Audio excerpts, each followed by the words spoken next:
Assalamualaikum warahmatullahi wabarakatuh. Perkenalkan, nama saya Suci Landari dengan NIM 19.800.012 dari Prodi Akuntansi Lembaga Keuangan Syariah, Fakultas Ekonomi dan Bisnis Islam, Institut Agama Islam Negeri Kota Parepare.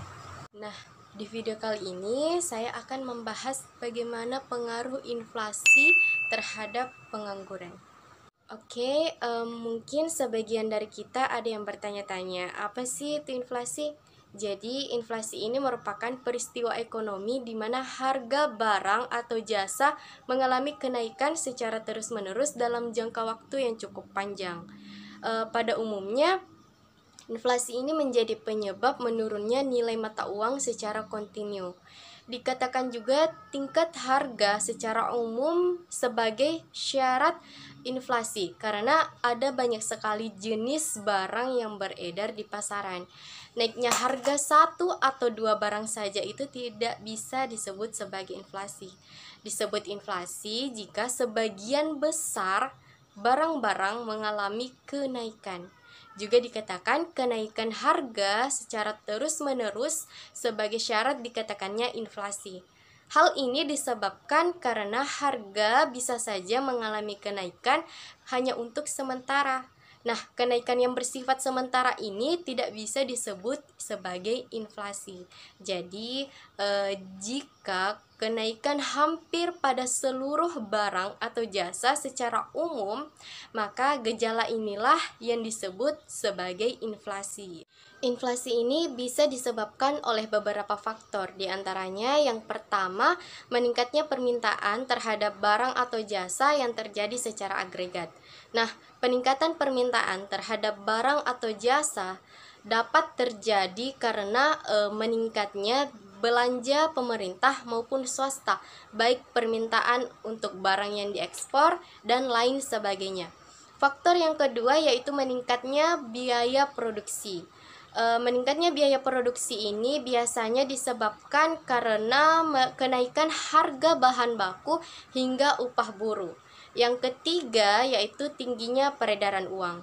Penyebab inflasi ini terjadi karena uang yang beredar di masyarakat lebih banyak daripada yang dibutuhkan. Ketika jumlah barang tetap, sedangkan uang yang beredar di masyarakat meningkat 2 kali lipat, maka harga akan mengalami kenaikan. Hal ini bisa terjadi jika pemerintah menerapkan sistem anggaran defisit yang dapat diatasi dengan cara mencetak uang baru. Nah, sehingga uang yang beredar di masyarakat menjadi lebih banyak atau lebih tinggi. Nah, dampak dari tingginya peredaran uang ini akan mengakibatkan nilai mata uang itu turun, serta dapat mengakibatkan menurunnya minat menabung di masyarakat hingga kekacauan ekonomi. Peristiwa inflasi ini bisa diatasi dengan dua cara, yaitu dengan menggunakan kebijakan fiskal dan yang kedua dengan menggunakan kebijakan moneter. Nah, kebijakan fiskal ini berkaitan dengan penerimaan dan pengeluaran pemerintah. Dengan menggunakan kebijakan ini dapat dilakukan dengan cara mengurangi pengeluaran pemerintah atau dengan meningkatkan tarif pajak yang dapat menurunkan nilai konsumtif di masyarakat sehingga harga barang akan menurun. Yang kedua yaitu kebijakan moneter. Nah, kebijakan moneter ini dapat dilakukan dengan cara membatasi jumlah uang yang beredar di masyarakat atau dengan menaikkan nilai bunga sehingga menambah minat menabung di masyarakat. Berdasarkan tingkat keparahannya, inflasi dapat dikelompokkan menjadi 4 golongan. Yang pertama, inflasi ringan atau inflasi rendah dengan tingkat persentase di bawah 10% per tahun. Nah, inflasi ini masih belum mengganggu kegiatan perekonomian di suatu negara dan masih dapat dengan mudah untuk dikendalikan. Harga-harga naik secara umum akan tetapi belum menimbulkan krisis di bidang ekonomi. Yang kedua, inflasi sedang dengan tingkat persentase antara 10% sampai dengan 30% per tahun. Inflasi ini belum membahayakan kegiatan perekonomian suatu negara, akan tetapi inflasi ini dapat menurunkan kesejahteraan masyarakat yang berpenghasilan tetap. Yang ketiga, inflasi berat dengan tingkat persentase antara 30% sampai dengan 100% per tahun. Nah, inflasi ini sudah mengacaukan kondisi perekonomian suatu negara. Pada inflasi berat, umumnya orang mengurungkan niatnya untuk menabung karena bunga tabungan lebih rendah dibandingkan laju inflasi, sehingga orang lebih senang untuk menyimpan barangnya. Nah, yang kedua yaitu hyperinflasi dengan tingkat persentase di atas 100% per tahun.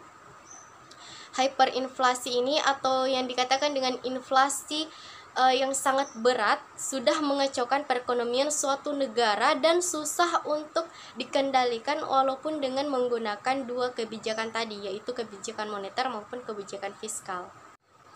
Oke, nah, inflasi ini dapat menyebabkan daya saing produk dalam negeri itu meningkat karena harga jual barang domestik akan naik, sehingga masyarakat akan mencari barang dengan harga yang lebih murah, salah satunya yaitu barang impor. Nah, jadi inflasi dapat mengakibatkan tingginya nilai impor dan berkurangnya nilai ekspor. Dengan berkurangnya nilai ekspor ini, maka perusahaan akan mengurangi jumlah produksinya dan secara otomatis juga akan mengurangi jumlah karyawannya. Oleh sebab itu, inflasi dapat menyebabkan tingkat pengangguran meningkat. Baik, itulah tadi pembahasan singkat dari saya terkait pengaruh inflasi terhadap pengangguran. Semoga bermanfaat.